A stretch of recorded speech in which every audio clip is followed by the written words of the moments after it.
The shrill whistle of the train split the air as it disappeared down the tracks, leaving behind only a cloud of dust and Grace Thornton standing on the wooden platform of Fort McDowell, Arizona, clutching her 6-month-old twins to her chest, tears streaming down her face. The year was 1885, and Grace had just been abandoned by the man who had promised her a life of love and security in the West. Grace looked down at her babies, Emily and Ethan, their cherubic faces peaceful in sleep, despite the commotion of the departing train. She shifted them in her arms, their combined weight making her muscles ache. Her valise sat at her feet, containing everything she owned in the world: a few dresses, baby clothes, a hairbrush, and exactly 47 cents. Not enough for a room, not enough for food, certainly not enough for a return ticket to Philadelphia. The platform emptied quickly as passengers dispersed, leaving Grace alone with her sleeping infants as the sun beat down mercilessly. Fort McDowell was little more than a dusty main street with wooden buildings lining either side. The depot stood at the edge of town, and beyond it, the vast Arizona landscape stretched out beautiful, wild, and utterly terrifying to a city-bred woman. "Madam, they've all gone now." The station master, an elderly man with kind eyes, approached her cautiously. "Train won't be back through for 3 days. You need help with your bags." Grace swallowed hard. "I'm waiting for someone." The lie tasted bitter. No one was coming. Thomas had left her here, claiming he was just stepping off the train to buy cigars. But the train had departed, taking with it her hopes, dreams, and the father of her children.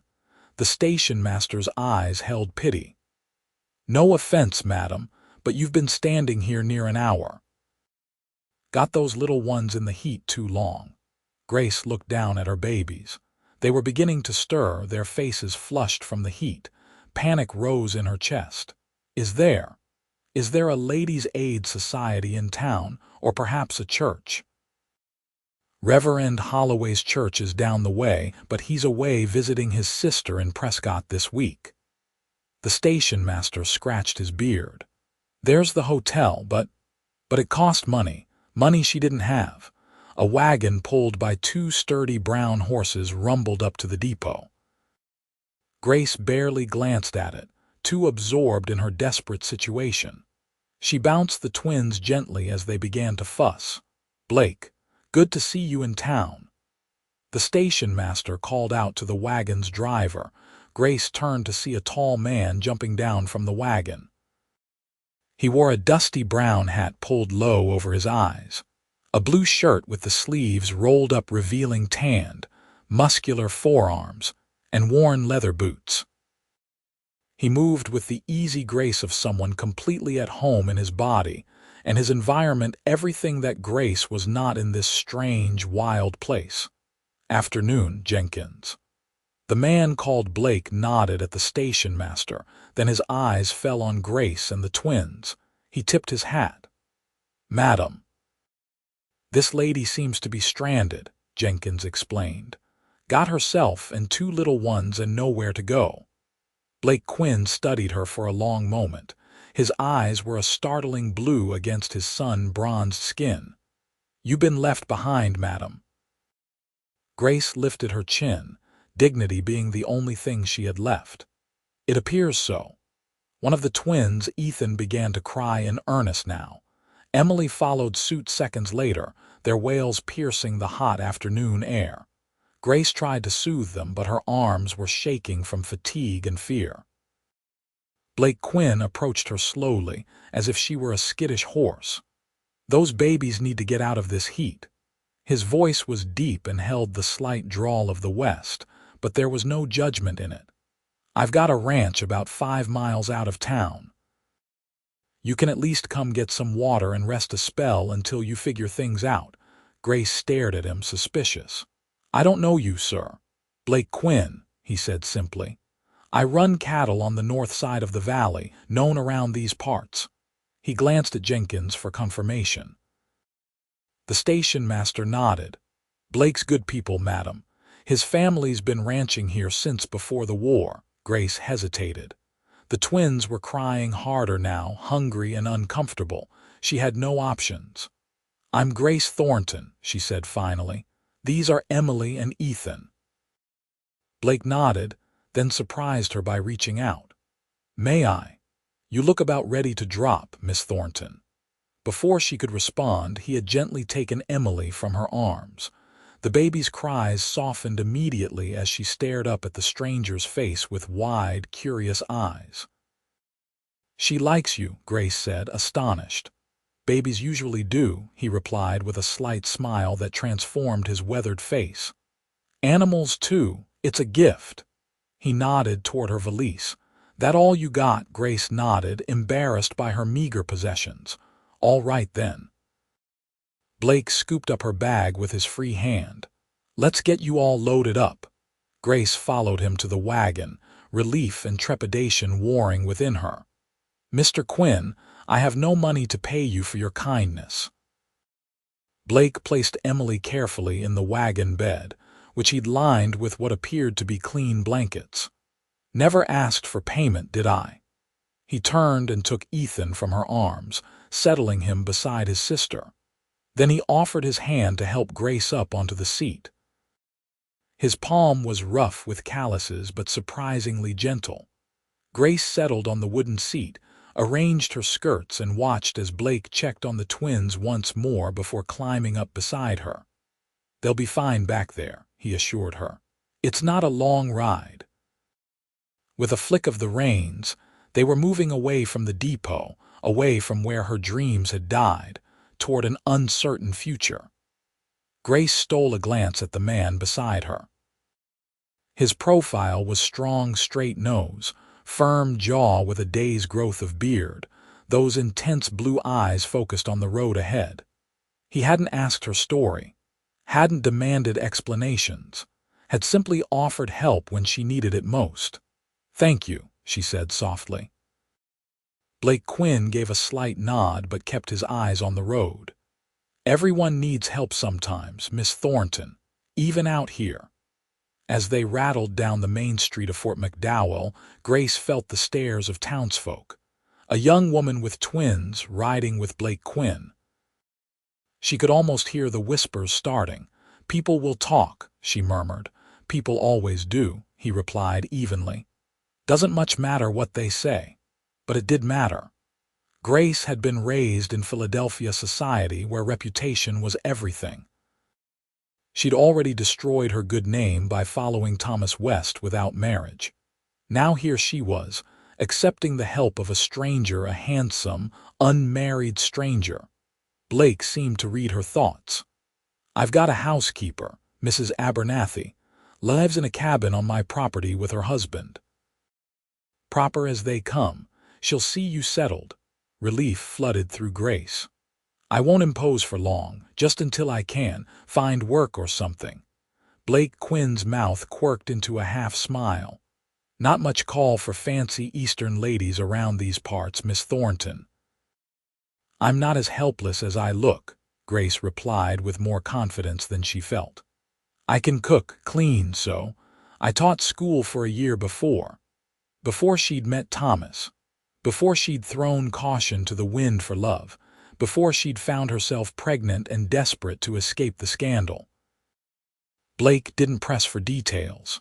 "We'll figure something out." They left the town behind, the wagon bouncing over the rutted dirt road that led into the open country. The landscape that had seemed so threatening from the depot now revealed its beauty, rolling hills covered in scrubby vegetation. Saguaro cacti standing like sentinels against the brilliant blue sky. In the distance, mountains rose, their peaks touched with the gold of the afternoon sun. The twins had quieted, soothed by the motion of the wagon. Grace turned to check on them and found they had fallen asleep again, little faces peaceful. She felt a surge of fierce love. She would do anything for them, face any hardship, swallow any pride. "They're good babies," Blake observed. "Most would be howling fit to wake the dead on a ride like this." "They're used to travel," Grace said. We've been on the move since they were born. Running from something? Blake asked casually. Grace stiffened. Or towards something, does it matter? Suppose not. Blake adjusted his hat against the sun. Past is passed out here. Most folks in these parts are starting over one way or another. They fell silent as the wagon rattled onward. Grace felt exhaustion settling into her bones.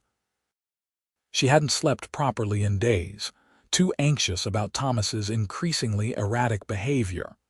The gentle swaying of the wagon and the rhythmic clop of the horses' hooves lulled her, and she found her eyelids growing heavy. "Rest if you need to," Blake said softly. "I'll wake you when we get there." Grace meant to refuse to keep her guard up with this stranger, but her body had other ideas. Her head nodded forward, then jerked back up. "Here," Blake said, and before she could protest, he'd put his arm around her shoulders and guided her head to rest against him. "Wouldn't want you falling off the wagon. Wouldn't make me much of a gentleman." His body was solid and warm, his shirt smelling of sunshine, horses, and clean sweat. Grace knew she should pull away, but she was too exhausted to fight. Her eyes closed and she surrendered to sleep, lulled by the steady beat of Blake Quinn's heart beneath her cheek. When Grace awoke, the wagon had stopped. She blinked in confusion, then jerked upright as she remembered where she was and whose shoulder she'd been sleeping on. "I'm so sorry," she stammered, mortified at her improper behavior. Blake Quinn was looking at her with an expression she couldn't quite decipher, amusement perhaps, or something warmer. "No harm done. We're here." Here was a large ranch house made of adobe and timber, surrounded by several outbuildings and corrals. A windmill turned lazily in the breeze, and a large oak tree provided shade for the house's front porch. It was simple but solid, a real home, unlike the boarding houses and cheap hotels she'd been living in for months. The twins were starting to stir in the back of the wagon, their little faces scrunching up in preparation for hungry cries. "Let me help you with them," Blake said, jumping down from the wagon. He lifted first one baby, then the other, handling them with surprising gentleness for such large, work-roughened hands. He passed them to Grace, who had climbed down awkwardly, her skirts catching on the wheel. A plump woman with gray hair pulled back in a severe bun emerged from the house, wiping her hands on her apron. Her eyes widened at the sight of Grace and the twins. "Blake Quinn, what in heaven's name?" "Mrs. Abernathy," Blake said calmly. "This is Miss Grace Thornton and her children. They were stranded at the depot. They'll be staying with us for a bit." Mrs. Abernathy's expression softened as she took in Grace's pale face and the fussing babies. "Well, don't just stand there in the yard. Bring them in, bring them in. Those little ones need feeding, and by the look of her, so does their mama." Grace followed the housekeeper into the coolness of the house, relief washing over her. The interior was plain but comfortable, polished wooden floors, sturdy furniture, a stone fireplace that dominated one wall of the main room. It was a man's house with few decorative touches, but it was clean and welcoming. "You sit right down, Mrs. Abernathy ordered, pointing to a rocking chair near the fireplace. "I've got some stew warming on the stove. Blake, fetch her valise and take it to the spare bedroom." Grace sank into the chair, the twins squirming in her arms. Emily had begun to cry in earnest now, her face red with effort. "Mrs. Abernathy peered at the babies. "How old are they?" "6 months," Grace replied. "And what are you feeding them?" "I've been nursing them, but—" Grace flushed. "I haven't eaten much lately, so my milk—" She trailed off, embarrassed. Mrs. Abernathy nodded briskly. "I raised 6 of my own. I know how it goes. We've got fresh cow's milk, and I can make them some thin porridge. My Abigail didn't take to nursing, and she grew up strong as an ox." Blake appeared in the doorway, Grace's valise in hand. "Where do you want this?" "Take it to the blue room," Mrs. Abernathy directed. And then make yourself scarce. Miss Thornton needs to tend to her babies without a man hovering about." Blake's lips twitched, but he nodded and disappeared down a hallway with Grace's bag. Mrs. Abernathy bustled about, heating milk and preparing a thin gruel for the twins. "My husband's out mending fences with some of the hands," she explained as she worked. "He'll be back for supper. He's a quiet sort, won't bother you none." Grace felt tears pricking her eyes at the woman's matter-of-fact kindness. "I don't know how to thank you. No need for thanks." Blake's got a soft heart under all that cowboy bluster, always bringing home strays. Mrs. Abernathy paused, though usually they're four-legged, not two. She helped Grace feed the twins, showing her how to give them the thin porridge from a spoon, followed by the warmed milk in a bottle fashioned from a clean medicine dropper wrapped in soft cloth. The babies ate greedily, their small fists waving in satisfaction. After they were fed, Mrs. Abernathy showed Grace to the blue room, a small but pleasant bedroom with whitewashed walls and a handmade quilt in shades of blue covering the bed. A wooden cradle sat in the corner. Blake's sister left that when she visited last year with her little one, Mrs. Abernathy explained. "It'll do for one of the babes. They can share," Grace said. "They sleep better together anyway." Mrs. Abernathy helped her settle the now sleepy twins into the cradle. "You rest too, child. You look dead on your feet. There's water in the pitcher if you want to wash up. Supper's not for a couple hours yet." When the housekeeper had gone, Grace sank onto the edge of the bed, overwhelmed by the day's events. That morning, she had been on a train with Thomas, her future uncertain but at least planned. Now she was alone with her babies in a stranger's home, dependent on charity. She should have been terrified, but instead, she felt an odd sense of peace. Blake Quinn and his housekeeper asked no questions, offered no judgments.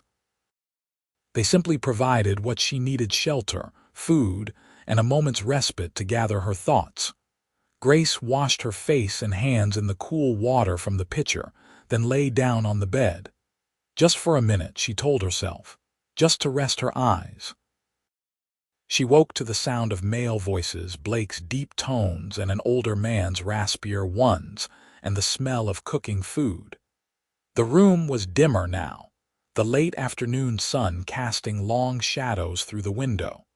The twins were still sleeping soundly in the cradle. Grace smoothed her rumpled dress and tried to tidy her hair, which had come loose from its pins during her nap. She gave up after a moment. There was no mirror in the room, and she had more pressing concerns than her appearance. In the kitchen, she found Mrs. Abernathy at the stove, Blake seated at a large wooden table with an older man who must be Mr. Abernathy. They all looked up as she entered. "There she is," Mrs. Abernathy said warmly. "Feeling better after your rest?"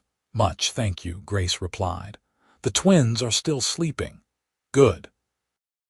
You can eat in peace then." Mrs. Abernathy gestured to the table.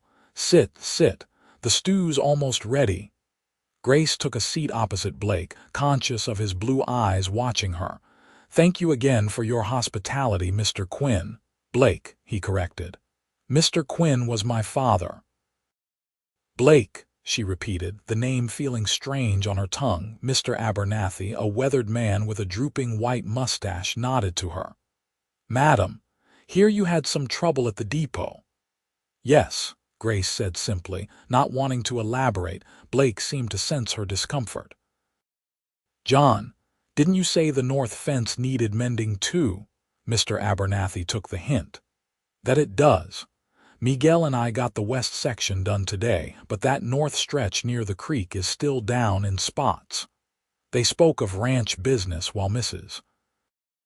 Abernathy served up bowls of hearty beef stew and slices of freshly baked bread. Grace hadn't realized how hungry she was until the food was in front of her. She tried to eat slowly, to maintain some semblance of proper manners, but the stew was delicious, and she was famished. "There's plenty more," Mrs. Abernathy said approvingly as Grace finished her bowl. "A nursing mother needs her strength." Grace accepted a second helping, acutely aware of Blake watching her from across the table. His expression was unreadable, but there was something in his eyes that made her cheeks warm. After supper, Mrs. Abernathy shooed the men out to the porch with cups of coffee. "Men and their talk," she said, rolling her eyes. "Now let's get those babies up and fed again before bedtime." The twins were awake and surprisingly cheerful after their long nap. Grace changed their cloth diapers, thankful for the clean ones Mrs. Abernathy provided, and then fed them again with the housekeeper's help. "You're good with them," Mrs. Abernathy observed. "Some young mothers don't take to it naturally, but you've got the touch." "They're all I have," Grace replied softly. "I have to be good at this." Mrs. Abernathy's eyes softened. "Well, you're not alone now, at least for a while." Later, after the twins were settled for the night in their cradle, Grace stepped out onto the porch. The desert night was cool, the sky a vast canopy of stars like nothing she'd ever seen in Philadelphia. Blake sat alone in a wooden chair, smoking a cigarette, his long legs stretched out in front of him. "Mrs. Abernathy and John turned in," he said as she hesitated in the doorway. "Early risers." "I should get to bed too," Grace said, but she didn't move. "Sit a spell first," Blake suggested, indicating another chair. "Night like this seems a shame to waste indoors." Grace settled into the chair, smoothing her skirts. "It's beautiful. The stars seem so much closer here." "One of the things I love about this place," Blake agreed. "You can breathe out here, see forever."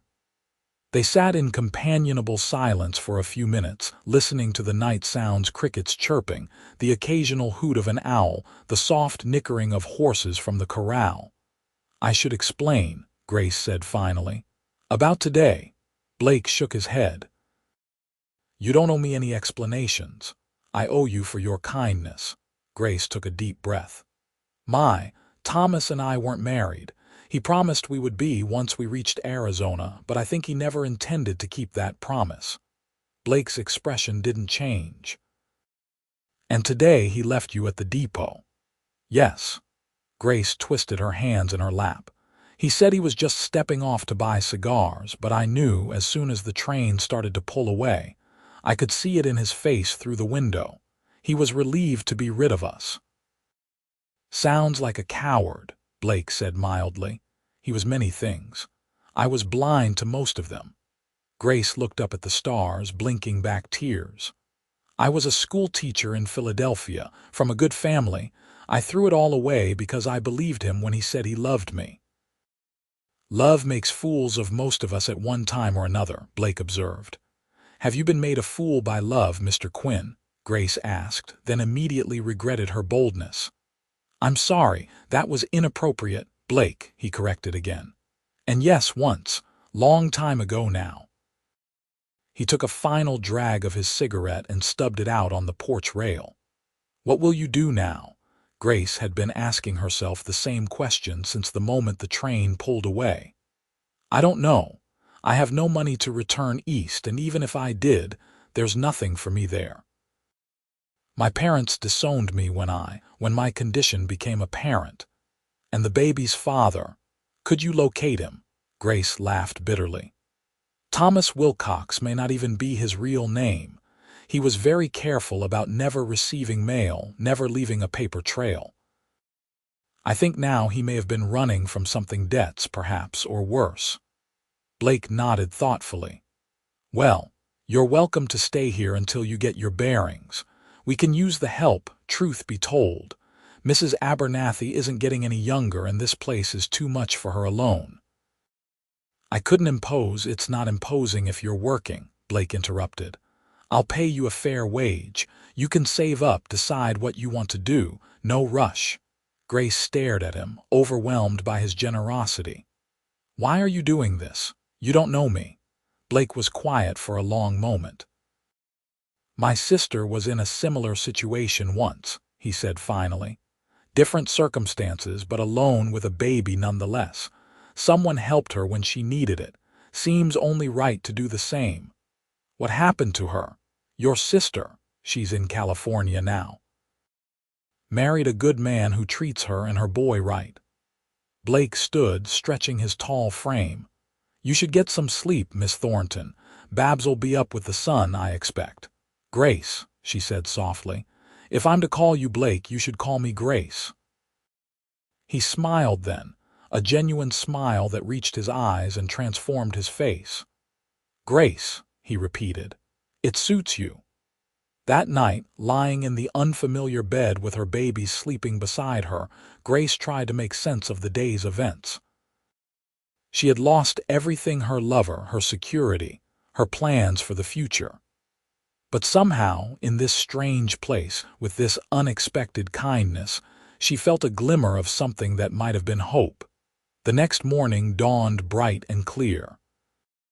Grace woke to find the twins already awake, cooing and gurgling to each other in their cradle. The simple normalcy of it, her babies, safe and content, brought tears to her eyes. She dressed quickly in her plainest dress, a navy blue cotton that had seen better days but was serviceable for household work.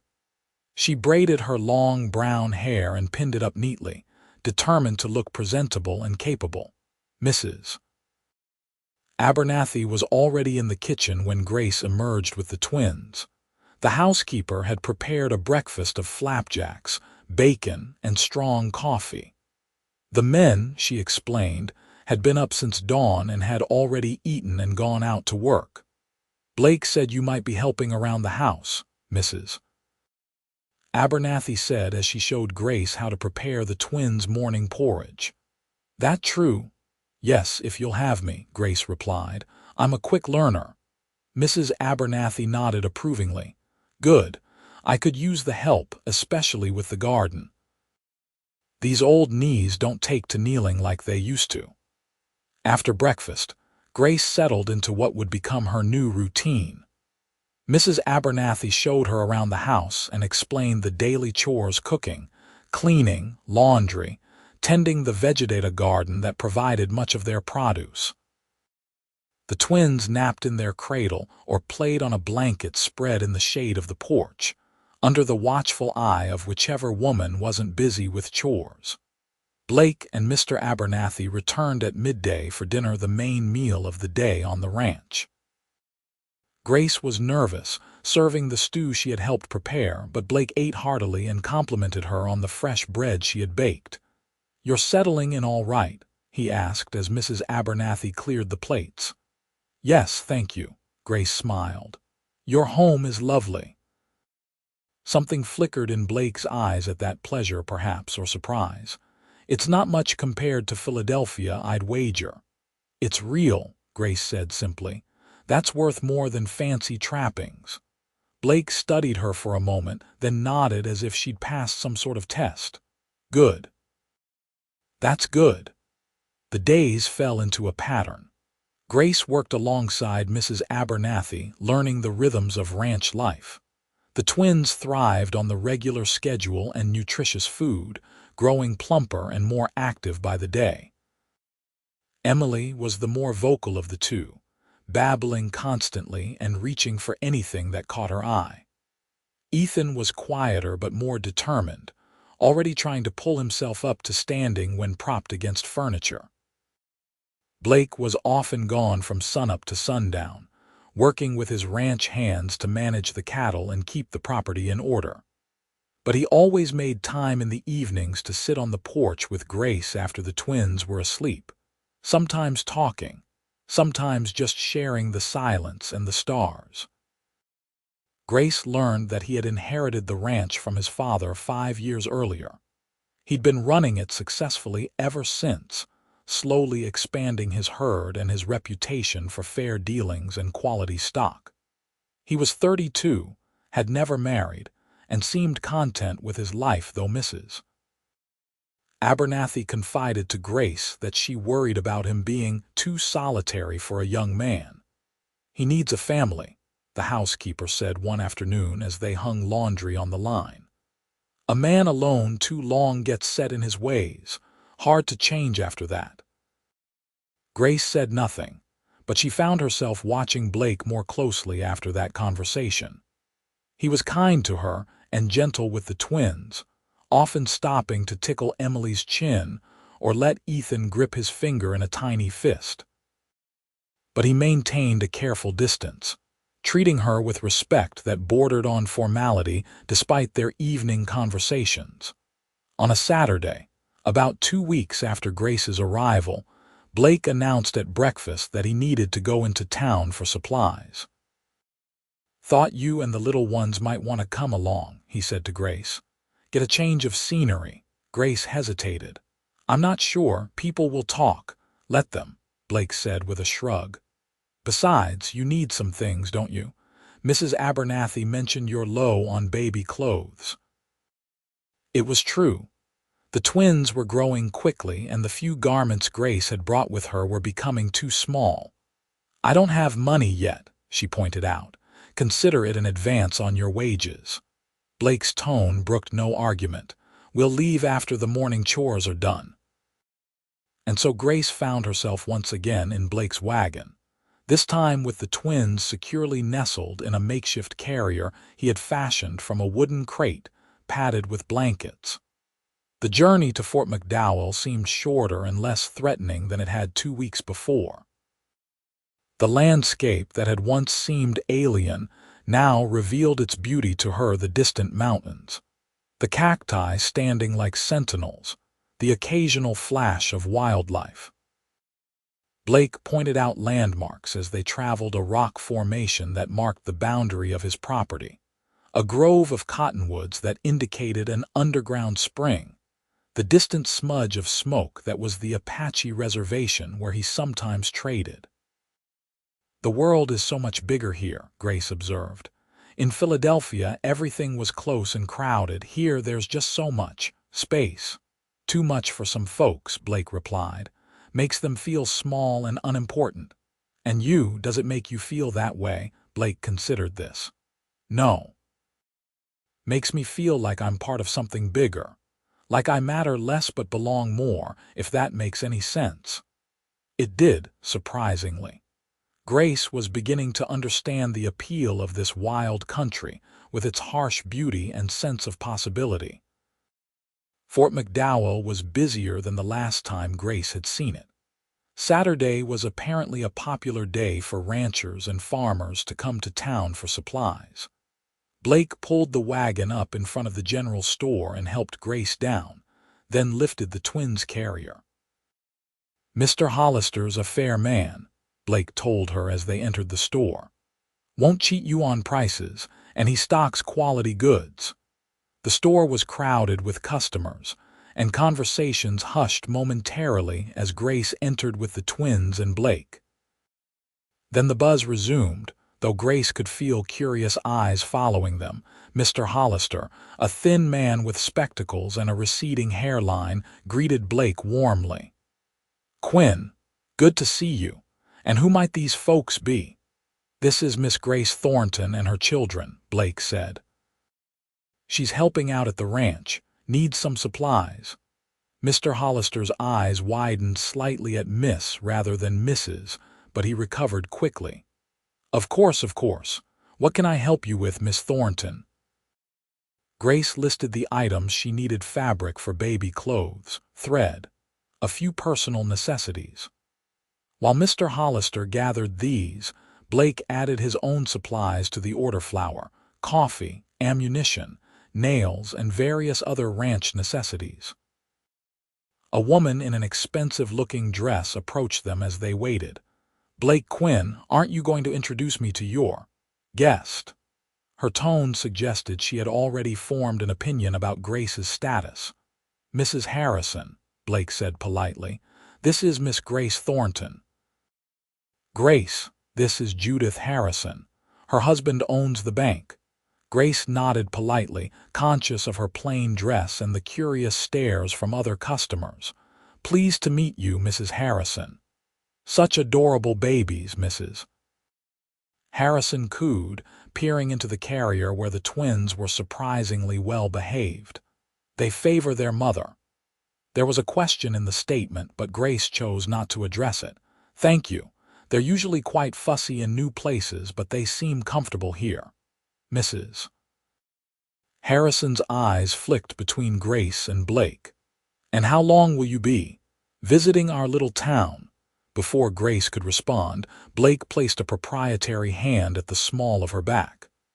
Miss Thornton has taken a position at my ranch as housekeeper and companion to Mrs. Abernathy. We're fortunate to have her. The firmness in his tone silenced further questions, though Grace could see Mrs. Harrison's mind working behind her smile. News of their arrangement would be all over town by supper time. After paying for their purchases, Blake insisting on covering Grace's items despite her protests, they loaded the wagon and headed to the hotel restaurant for lunch. You didn't have to do that, Grace said as they found a table. Pay for my things, I mean. Told you, it's an advance. Blake settled the twins' carrier on a chair beside them. Besides, what kind of man would I be if I let a woman in my household go without necessities? The kind who's already being too generous, Grace countered. Blake's mouth quirked in a half-smile. You're a proud woman, Grace Thornton. Pride is all I have left, she said softly, Blake's expression sobered. That's not true. You have those two little ones, and you have. He paused. You have friends now, friends. Was that what they were becoming? Grace wasn't sure, but the word warmed her nonetheless. They ate a simple meal of beef stew and fresh bread, then prepared to return to the ranch. As they were loading the last of their purchases, a man's voice called out from across the street. Quinn, hold up there. Blake tensed almost imperceptibly. Sheriff, he acknowledged as a barrel-chested man with a star pinned to his vest approached. Thought that was your wagon. The sheriff's eyes landed on Grace and the twins. And who might this be? Blake made the introductions tersely. The sheriff tipped his hat to Grace but kept his attention on Blake. Been meaning to talk to you about those cattle that went missing from the Harvey place. You hear anything? Nothing useful, Blake replied. Harvey's not exactly careful with his herd counts, probably just strays. The sheriff grunted. Maybe, but keep your ears open, had some strangers passing through lately. Will do. Blake helped Grace into the wagon, his movements efficient but gentle. As they drove away, Grace noticed that Blake's shoulders remained tense. Is everything all right? She asked. Fine, he said shortly. Then, seeing her expression, he softened his tone. Just some rustling problems in the area, nothing for you to worry about. But Grace did worry. The ease of their earlier conversation had evaporated, and Blake drove in silence, his thoughts clearly elsewhere. When they reached the ranch, he helped unload their purchases, but then immediately headed for the barn, saying he needed to check on a sick calf. Mrs. Abernathy found Grace putting away the new supplies, the twins napping in their carrier. How was town? The housekeeper asked. Grace recounted their trip, including the encounter with Mrs. Harrison and the sheriff.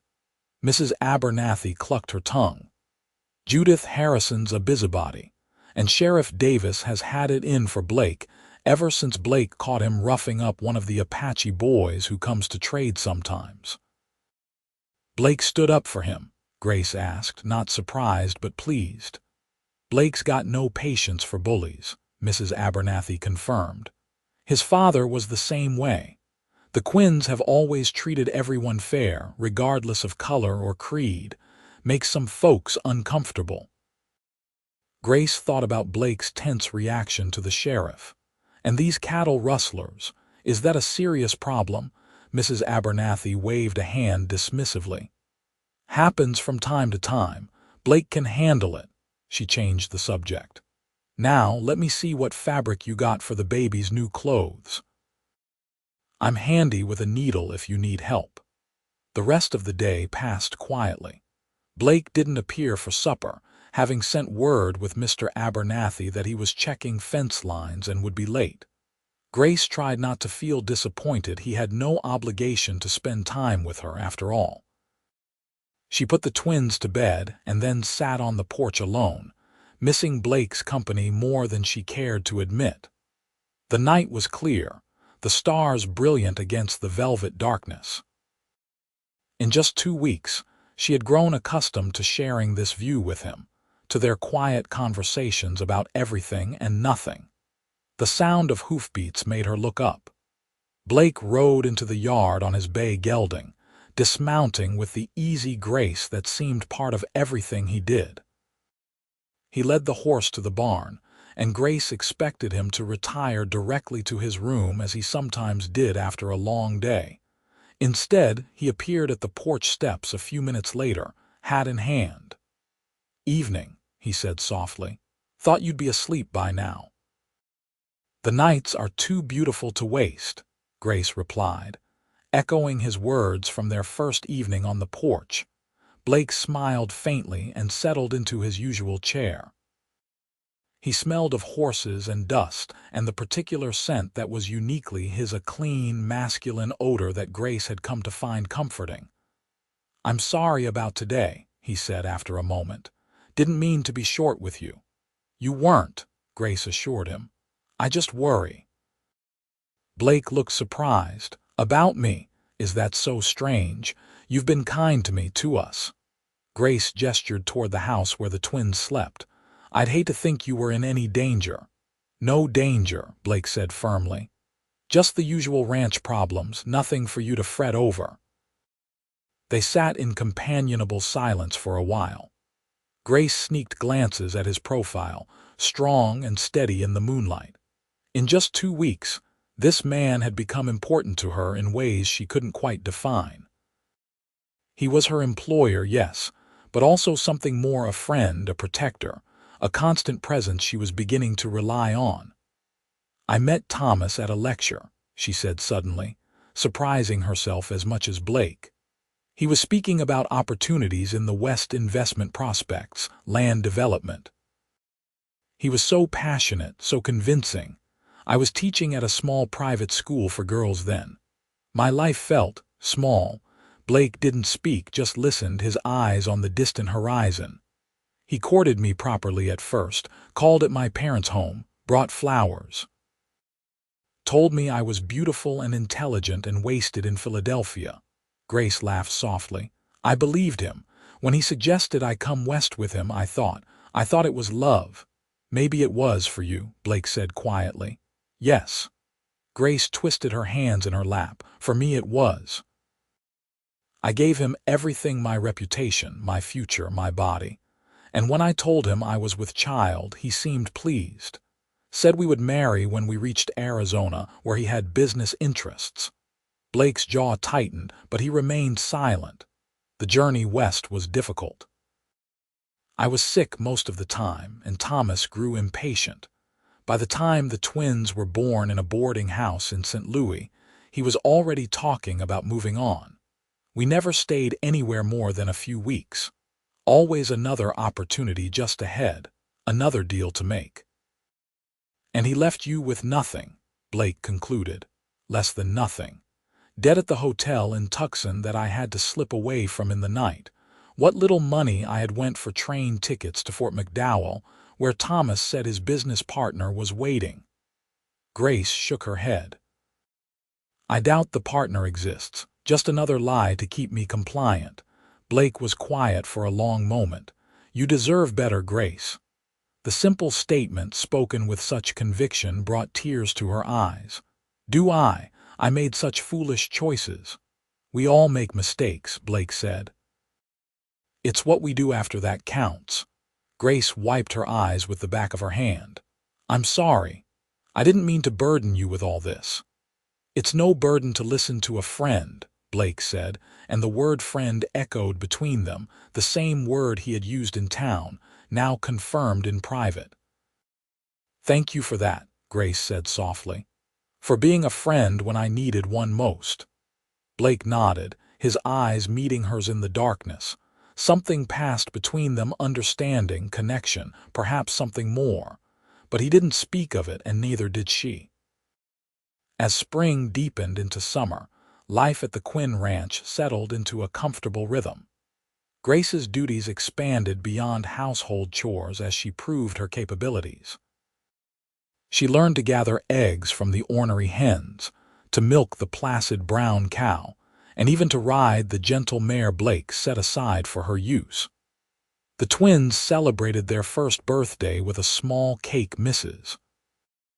Abernathy baked, taking their first tentative steps across the kitchen floor while the adults clapped and cheered. Blake remained kind and attentive, but maintained a careful distance that both relieved and disappointed Grace. She knew that developing feelings for him would be unwise. She was still healing from Thomas's betrayal, still finding her footing in this new life.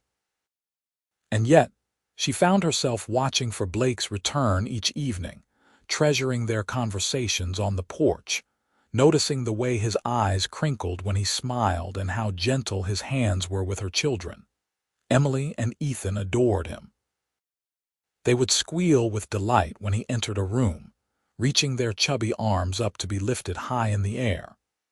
Blake never seemed to tire of their demands, patiently reading the same dog-eared children's book again and again, or allowing them to use his leg as a climbing post. "You're good with them," Grace observed one evening as Blake patiently showed Ethan how to stack wooden blocks. "They're easy to be good with," Blake replied. "Smart little things, going to be as stubborn as their mama, I reckon." "I'm not stubborn," Grace protested. Blake raised an eyebrow, and Mrs. Abernathy let out a snort of laughter from her rocking chair by the fire. "Child, you're the most stubborn woman I've met since my own mother, God rest her soul." Grace flushed but couldn't help smiling. It felt good to be known, to be seen for who she really was rather than who she pretended to be. The peaceful routine was disrupted one hot July afternoon. Grace was in the garden, harvesting tomatoes while the twins napped indoors under Mrs. Abernathy's watchful eye. The sound of galloping hooves made her look up to see one of the ranch hands, Miguel, a young Mexican man who had worked for Blake for years, riding hard toward the house. "Donde está Blake?" he called out, reining in his lathered horse. "At the north pasture, I think," Grace replied, alarmed by his urgency. "What's wrong, rustlers?" Miguel spat. "They hit the west herd, shot at Tomas when he tried to stop them." Grace's heart lurched. "Is he hurt?" "Grazed only. I left him with Jose." Miguel wheeled his horse around. "Tell Blake we are following their trail." 10, maybe 12 men. Before Grace could respond, he was galloping away toward the north pasture. She dropped her basket and ran toward the house, her heart pounding. Cattle rustling was serious business. Men were killed over it regularly in this wild country. She burst into the kitchen, startling Mrs. Abernathy. "Rustlers," she gasped. "They've hit the west herd. Miguel's gone to find Blake." The older woman's face paled. "Lord have mercy." She moved quickly to a cabinet and pulled out a shotgun. "John's in town with the wagon. You know how to use one of these." Grace shook her head. "I never simple enough. Point and pull the trigger." Mrs. Abernathy checked that the gun was loaded. "Stay inside with the little ones. Bar the door." "I'm going to check on the horses in the corral." "Mrs. Abernathy, you can't been dealing with this kind of trouble since before you were born, child." The housekeeper's expression brooked no argument. "Do as I say now." Grace did as instructed, gathering the still sleeping twins from their cradle and taking them to her bedroom at the back of the house. She closed the shutters and then returned to the main room to bar the door as Mrs. Abernathy had directed.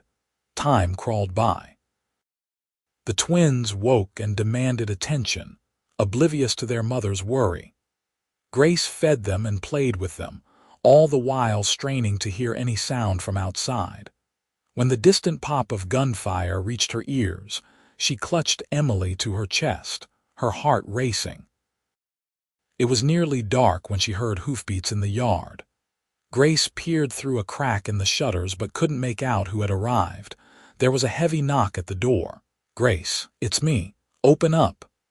Blake's voice, tight with tension. She fumbled with the bar and yanked open the door. Blake stood there, his shirt torn and dirty, a streak of blood across his cheek but very much alive. Relief flooded through her, so intense it made her knees weak. "You're hurt," she whispered. "It's nothing." Blake stepped inside, his eyes scanning the room. "The twins?" "Safe, in my bedroom." Grace reached up to touch his cheek, her fingers coming away red. "This isn't nothing. Let me clean it. Later." Blake caught her hand in his. "Where's Mrs. Abernathy? She went to check on the horses hours ago. Hasn't come back." Fear gripped Grace anew. "Blake, what happened?" "Rustlers tried to take the west herd. We caught up to them near the ridge." His voice was grim. "There was a fight. We got most of the cattle back, but 2 of the rustlers got away." "And your men?" "Tomas took a bullet in the arm. Jose is seeing to him at the bunkhouse." Blake released her hand reluctantly. "I need to find Mrs. Abernathy." "I'll come with you," Grace said immediately. Blake shook his head. "Stay with the children. Lock the door behind me."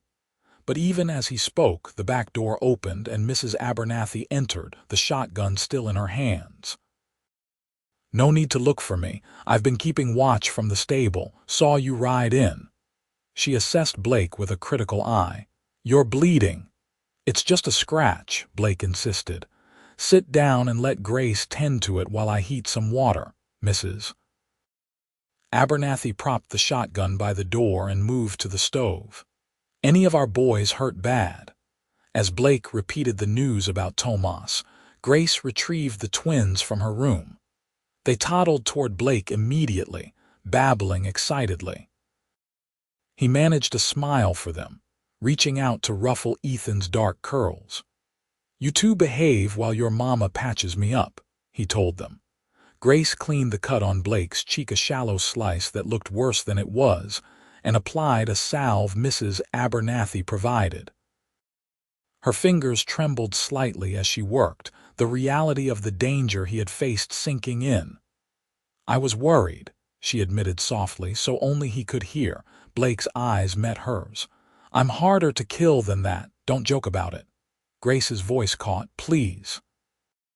Something shifted in Blake's expression, surprise, followed by a warmth that made her breath catch. "I'm sorry. You're right." His hand came up to cover hers where it rested against his cheek. "I'm all right, Grace, truly."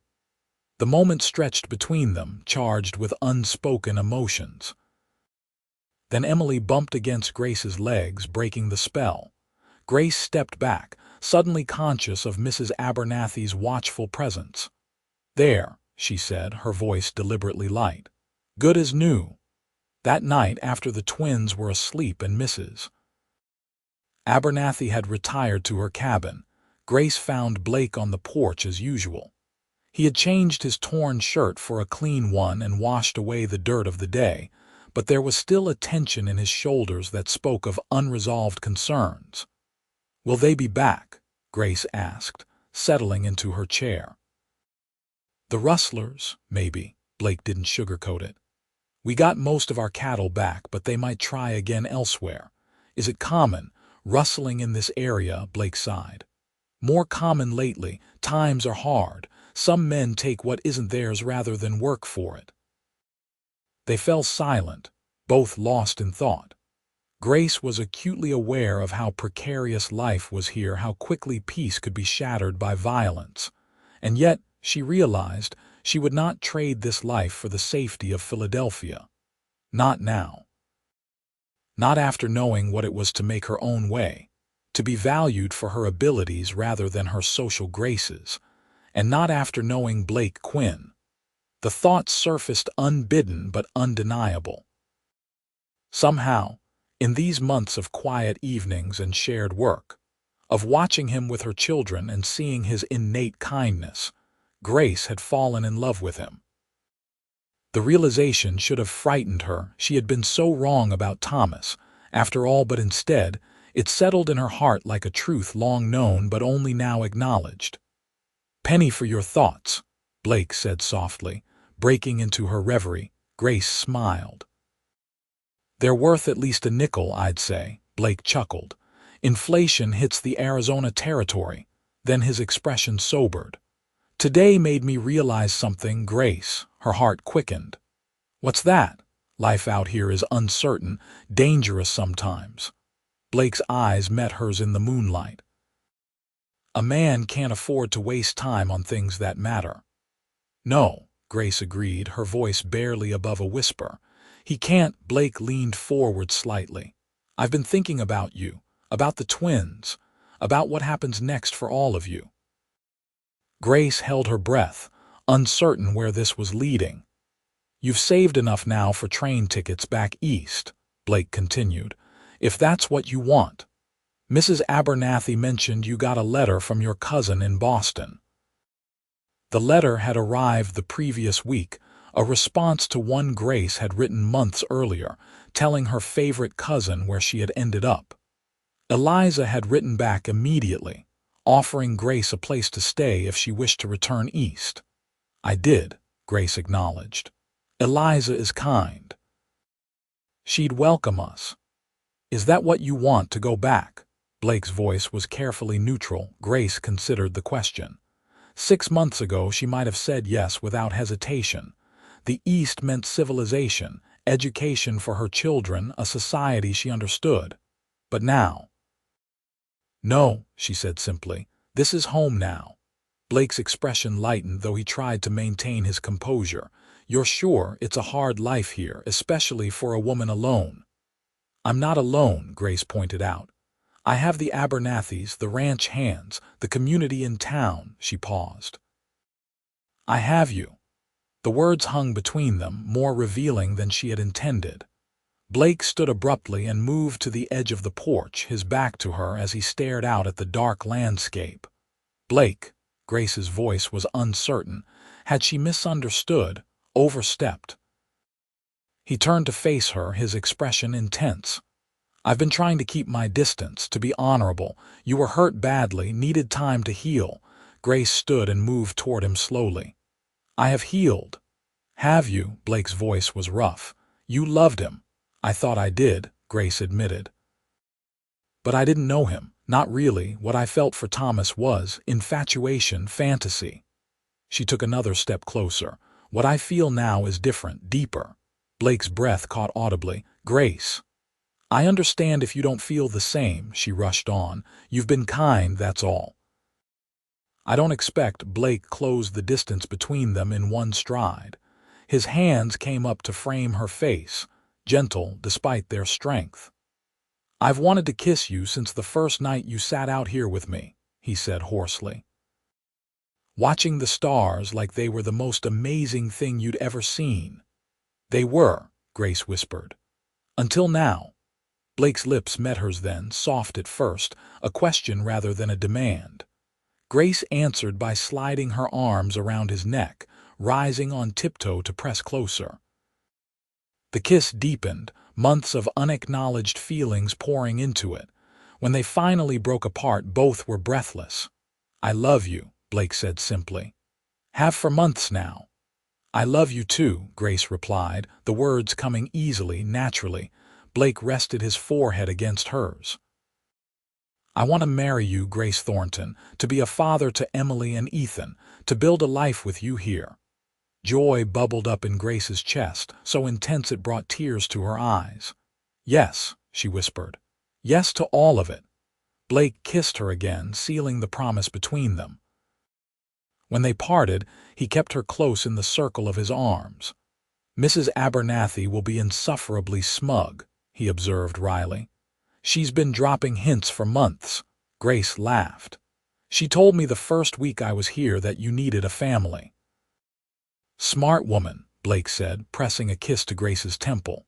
"Turns out I did. Yours."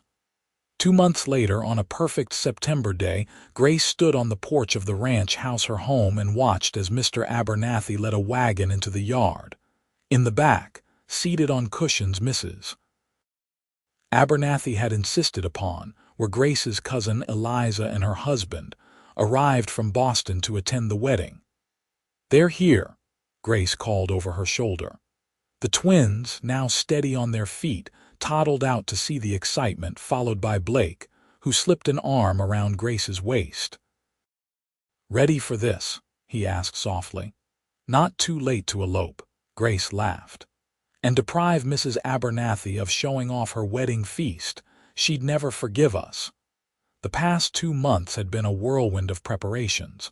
Word of their engagement had spread quickly through the community. To Grace's surprise, many of the townsfolk had responded with genuine good wishes. Even Judith Harrison had grudgingly offered congratulations when she encountered Grace in the general store. There had been practical matters to attend to as well. Blake had formally adopted the twins, giving them his name and legal protection.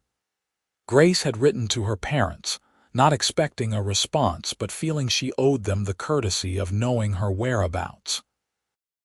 To her shock, they had written back not warmly, but acknowledging her new life and expressing a desire to know their grandchildren someday. Now, as Blake helped Eliza down from the wagon, Grace felt the final pieces of her new life falling into place. Her past in Philadelphia, her time with Thomas, these were closed chapters now. Ahead lay a future with Blake, with their children, on this land that had become her home. The wedding itself was held the following Saturday on the ranch. Reverend Holloway officiated, and nearly everyone from Fort McDowell attended, along with ranch hands and neighboring farmers.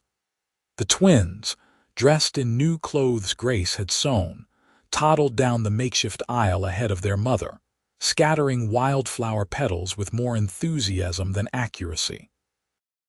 Grace wore a simple dress of pale blue silk, a gift from Eliza, who had insisted a bride needed something special. Her hair was pinned up with sprigs of desert flowers, and she carried a bouquet of the same blooms. But it was Blake's face as she walked toward him that Grace would remember most clearly in the years to come, the love shining in his blue eyes, the smile that transformed his usually serious expression, the way he reached for her hand as if he couldn't bear to be separated from her a moment longer. "Dearly beloved," Reverend Holloway began, but Grace hardly heard the familiar words. She was lost in Blake's gaze, in the promise of their future together. When they spoke their vows, Blake's voice was steady and sure.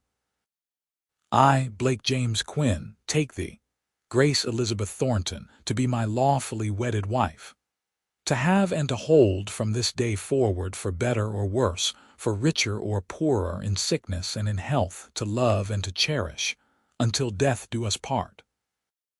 Grace's voice trembled slightly as she repeated the ancient promises, but her heart was certain. This was right. This was where she belonged. "I now pronounce you man and wife," Reverend Holloway declared. "You may kiss your bride." Blake's kiss was gentle but filled with promise. Around them, their friends and neighbors cheered. Emily and Ethan, not to be left out, wrapped themselves around Blake and Grace's legs, creating a perfect family tableau. The celebration lasted well into the evening. There was food and music, dancing and laughter. Grace danced with her new husband, with Mr. Abernathy, with the ranch hands who had become like family. She watched as Blake patiently taught the twins a simple two-step, their little feet balanced on his boots. As the sun set, casting long golden shadows across the yard, Blake found Grace sitting with Eliza watching the festivities. "Mrs. Quinn," he said, extending his hand. "May I have this dance?" The name, her new name, sent a thrill through Grace. She placed her hand in his. "You may, Mr. Quinn." As they swayed together to the soft strains of a fiddle, Grace laid her head against Blake's chest, listening to the strong, steady beat of his heart. "Happy," he murmured into her hair. "More than I ever thought possible," she replied truthfully. Later, after the guests had departed and the twins were asleep in their room moved from Grace's former bedroom to a smaller one across the hall, Grace and Blake stood on the porch one last time as an unmarried couple. "Remember the first night we sat out here?" Blake asked, his arm around her waist. "How could I forget? I was terrified, exhausted, and completely at your mercy." Grace smiled up at him. "You were so kind, so careful not to frighten me." "You were never afraid of me," Blake observed. "Cautious, yes, but not afraid." "No," Grace agreed. "Something in me recognized something in you, I think. Even then." Blake brushed a strand of hair from her face. "When I found you at the depot that day, with the twins and nothing else, I thought I was just doing what anyone would do." "But not everyone would have," Grace pointed out. "Most would have walked away." "I couldn't," Blake said simply. "The moment I saw you standing there, so proud despite everything, I was lost." "Found," Grace corrected, rising on tiptoe to kiss him. "We were both found." Blake's arms tightened around her. "Come to bed, wife," he whispered against her lips. "Let me show you just how found you are." Grace went willingly, leaving behind the porch where their love had grown, one conversation at a time, beneath the vast Arizona sky. 5 years later, Grace stood on that same porch, watching as Blake taught their oldest son to ride a pony in the corral. Emily and Ethan, now 6 years old, were helping Mrs. Abernathy gather eggs, their voices raised in cheerful argument about whose basket held more. Grace's hand rested on her swollen belly, where their third child, another boy, she suspected kicked vigorously. Life on the ranch had prospered along with their family. The house had been expanded to accommodate the growing Quinn brood, and Blake's cattle business had become one of the most respected in the territory. There had been challenges, of course. The year after they married, a drought had threatened the herd and tested Blake's resources and ingenuity. There had been another incident with rustlers, though this time the sheriff, a new man, younger and more fair-minded than his predecessor, had helped track down the culprits. Grace had established a small school in what had once been the bunkhouse, teaching not only her own children but those of neighboring ranchers and several of the ranch hands' children as well. Her days were full and sometimes exhausting, but never empty or meaningless. And through it all, there had been Blake, steady, loving, occasionally stubborn but always devoted. He was the same man who had loaded her and her twins into his wagon that day at the depot, but their life together had softened some of his hard edges, just as his strength had helped heal her wounds. As if sensing her thoughts, Blake looked up from the corral and smiled at her, that same smile that still made her heart skip a beat. He said something to their son, then jogged across the yard to join her on the porch. "Little Cowboy's doing well," he reported, laying a gentle hand over hers on her belly. "How are you feeling?" "Enormous," Grace replied wryly. "Your son is practicing his rodeo skills in there." Blake chuckled and pressed a kiss to her temple. "Not much longer now. 2 weeks, according to Mrs. Abernathy's calculations." Grace leaned into him, grateful for his solid presence. "Though she also swears it's a girl this time, so we'll see how accurate her predictions are. Boy or girl doesn't matter." Blake's hand moved in gentle circles over her belly. "Long as you're both healthy." Grace turned in his arms to face him. "Have I told you today that I love you, Blake Quinn?" he pretended to consider. "Don't believe you have, Mrs. Quinn, been remiss in your wifely duties. Then let me rectify that immediately." Grace rose on tiptoe to kiss him. "I love you. For everything you are and everything you've helped me become." Blake's arms tightened around her, careful of her belly. "And I love you for taking a chance on a lonely cowboy and bringing these beautiful children into his life." From the chicken coop, Emily's voice rang out. "Papa!"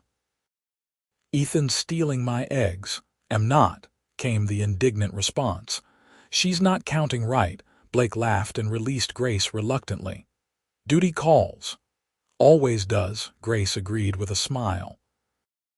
She watched as he strode across the yard to mediate the dispute, his long legs eating up the distance. Emily immediately ran to him, her blonde hair flying behind her, while Ethan stood his ground, arms crossed in a perfect imitation of his adoptive father's stance. Grace's heart swelled with love for all of them, her firstborn twins, so different in temperament but equally determined. Her younger son, now proudly trotting his pony around the corral under Mr. Abernathy's watchful eye, the new life stirring within her, and most of all, the man who had gathered them all into his wagon and his heart. She had come to Fort McDowell with nothing but her children and her pride. She had found, against all odds and expectations, everything she had ever truly wanted: love, family, purpose, home. As the Arizona sun bathed the ranch in golden light, Grace offered a silent prayer of gratitude for the journey that had brought her here, every difficult step, every painful moment, every tear shed. They had all led her to this place, this time, this happiness. And to Blake Quinn, the cowboy who had seen her at her lowest moment and offered not pity, but possibility. The man who had helped her build a life she had never dared to dream of, in a land as wild and beautiful as love itself.